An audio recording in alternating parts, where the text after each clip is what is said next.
Hello, this is Di's Readings and Chats.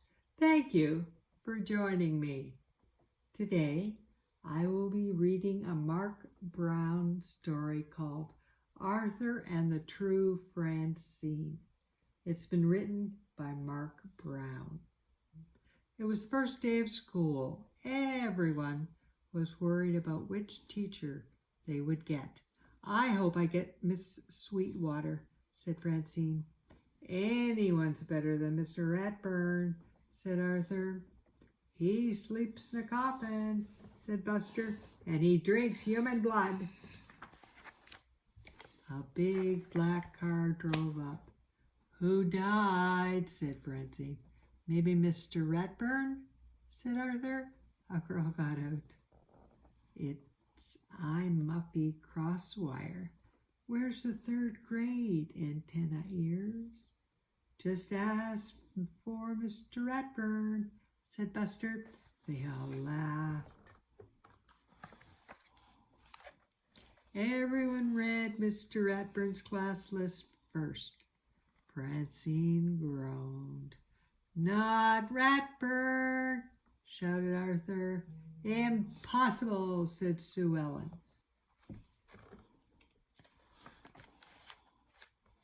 In Mr. Ratburn's class, everyone sat in alphabetical order. No talking unless you raised your hand. Muffy was teacher's pet. Mr. Ratburn even believed her when she said the cat ate her homework. Francine always seemed to be in trouble, but Francine and Muffy were best friends. They both liked scary movies and pistachio ice cream. They even had the same middle name, Alice. Muffy called Francine Slugger. She was the best hitter on the softball team. Francine called Muffy Tinselty.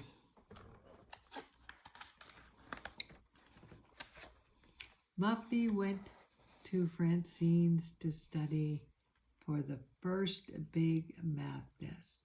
Francine studied very hard. Muffy played with Francine's gerbil and called strangers on the phone.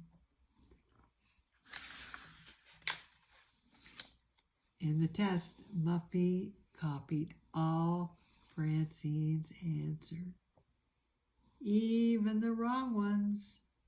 Mr. Ratburn called Muffy and Francine to his desk. Muffy smiled. I don't cheat, she said. What could Francine say?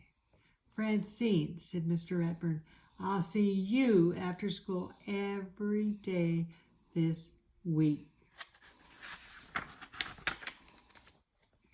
The big softball game against Miss Sweetwater's class was in 3 days' time. Francine, how could you do this to us? Said Buster. Without you, we'll lose for sure.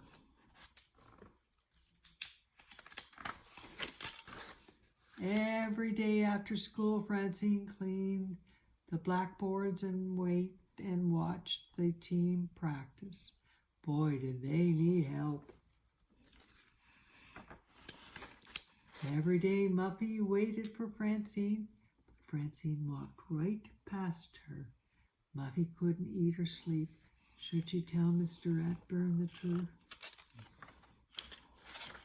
It was the day of the big game. Miss Sweetwater's class already had 2 runs when Muffy ran to find Francine. Help, we need you, said Muffy. Mr. Ratburn says you're up.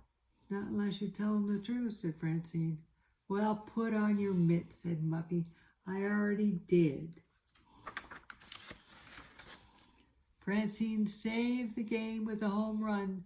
Everyone cheered and shouted, We're number one, we're number one. Muffy yelled, Yay, Francine! Way to go, slugger! Mr. Ratburn treated everyone to sodas at Billy's Burger Barn. This is the best chocolate soda I've ever tasted, said Muffy. Hey, Muffy, how'd you like to play for the team? Asked Buster. Yeah, we have just the spot for you, said Francine. Not so fast, said Mr. Ratburn. Muffy will be washing the blackboards next week. Muffy whispered to Francine, what will I play? Scorekeeper, said Francine, but you better learn to add, and no cheating. And that ends the story called Arthur and the True Francine. Before I say goodbye to you today, I want to sing you Barney the Dinosaur song. I love you, you love me, we're one happy family. With a great big hug and a kiss from me to you, wouldn't you say you love me too? So, until we chat again, take care and may God bless you and our world.